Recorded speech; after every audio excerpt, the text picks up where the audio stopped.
milieu. Rappelons un cadre juridique essentiel. La loi 91-22 du 16 février 1991 portant orientation de l'éducation nationale, son exposé des motifs stipule que l'éducation doit tendre à élever le niveau culturel de la nation et à former des hommes et des femmes capables de contribuer au développement des sciences et d'apporter des solutions efficaces aux problèmes mondiaux. Son article 2 ajoute que l'école doit lier la théorie à la pratique, l'enseignement à la production, pour une insertion professionnelle harmonieuse. Malheureusement, le constat est tout autre. Regardons la réalité en face. Aucun fils de Kahone n'a réussi jusqu'ici à mettre pleinement en valeur notre milieu aux potentialités immenses. Comment développer?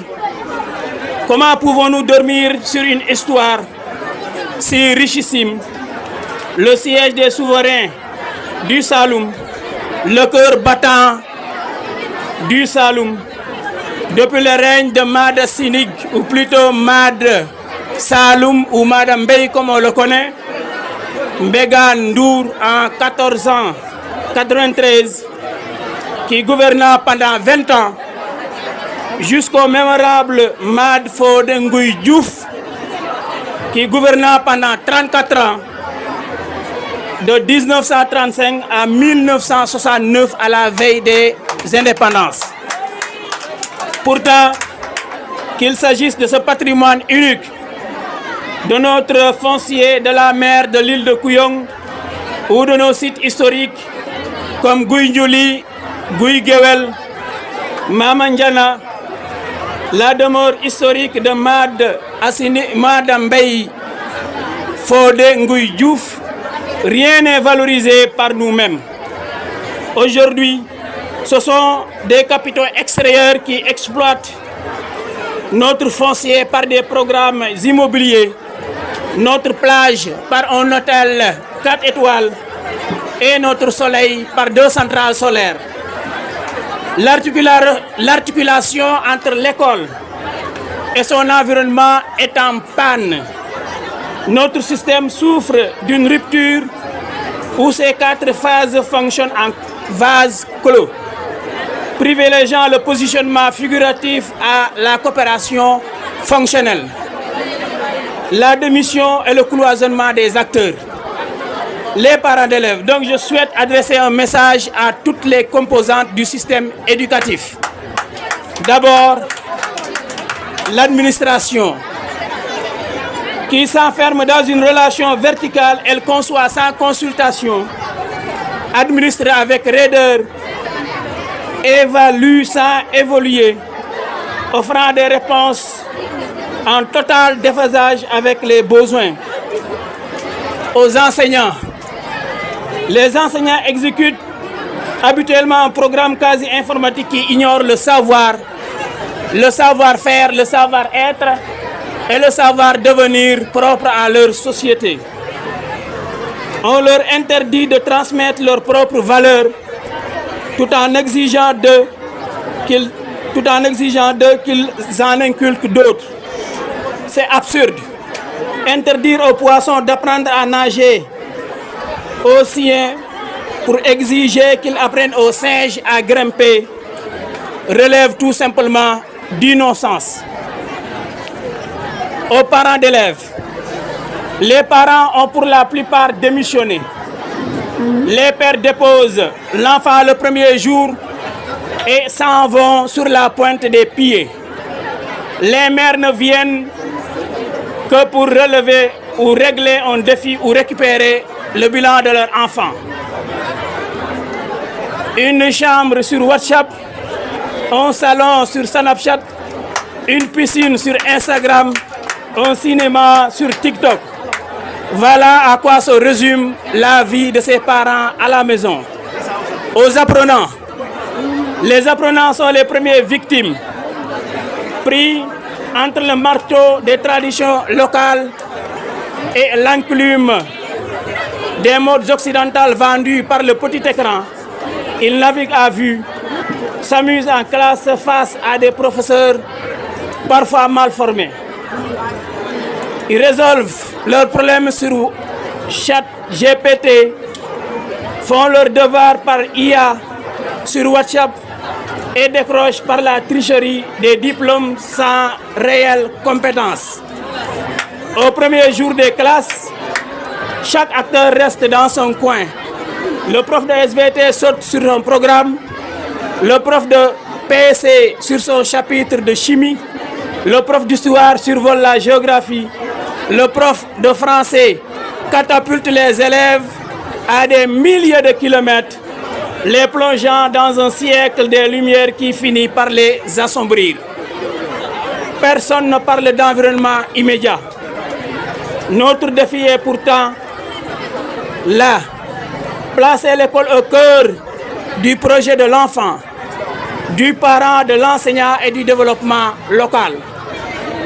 Notre système marche sur la tête. Il me déplace de chez moi vers vous en me versant une indemnité de résidence. Et pour vous, il fait le contraire. Personne, notre défi est pourtant là. Donc je me répète, là c'est extrêmement important de constater les contradictions du système éducatif qui peut déplacer M. Faye pour l'amener chez moi et M. John pour l'amener chez M. Faye tout en payant une indemnité de résidence à chacun d'entre nous. Donc il se crée des problèmes et cherche en retour à trouver des solutions pour les mêmes problèmes qu'il a créés. Quelques solutions ou quelques pistes de solutions. Une refonte totale s'impose. Comme l'écrivain Fanon le disait, chaque génération doit, dans une relative opacité, découvrir sa mission, la remplir ou la trahir.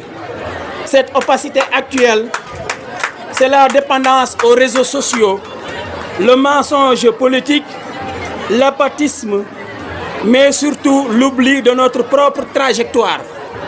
Comment prétendre remplir notre mission si nous ignorons les figures qui ont écrit l'histoire de 49 rois du Saloum?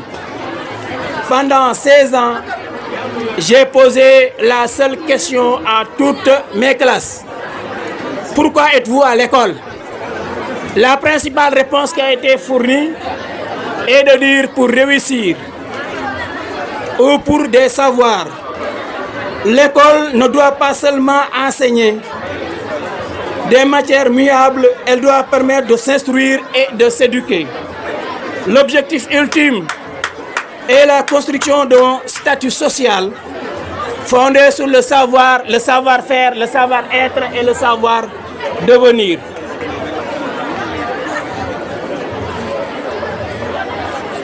Donc voilà un peu quelques défis à relever que je propose à l'endroit des élèves. Le monde est une jungle où la compétitivité est la loi du plus fort. Les ingénieurs remplacent les techniciens, les docteurs remplacent les bacheliers. Il nous faut de grands diplômes car les enjeux géographiques, technologiques, spatiaux sont immenses. L'Iran a prouvé au monde que la connaissance n'a pas de frontières ni de couleurs. Et que, en résumé, Foulaye Diaye, Dakar.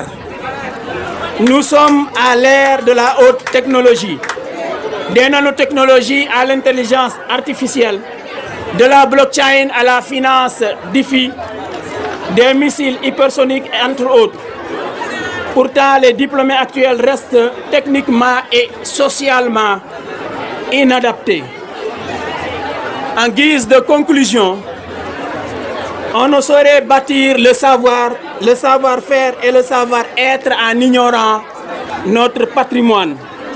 En tant qu'enseignant, mais aussi en tant qu'homme politique, engagé et candidat déclaré à la mairie de Kahone, permettez-moi de dévoiler un axe de notre programme socio-économique.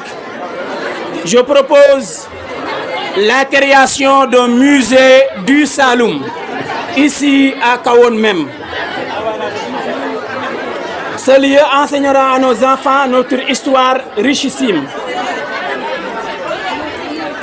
Ils y apprendront comment Mad Saloum Mbégan Ndour,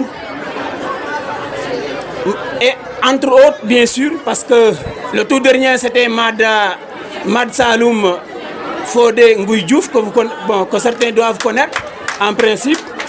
Comment est-ce que, ou par quel génie, en tout cas ces souverains, ont pu administrer de si vastes territoires.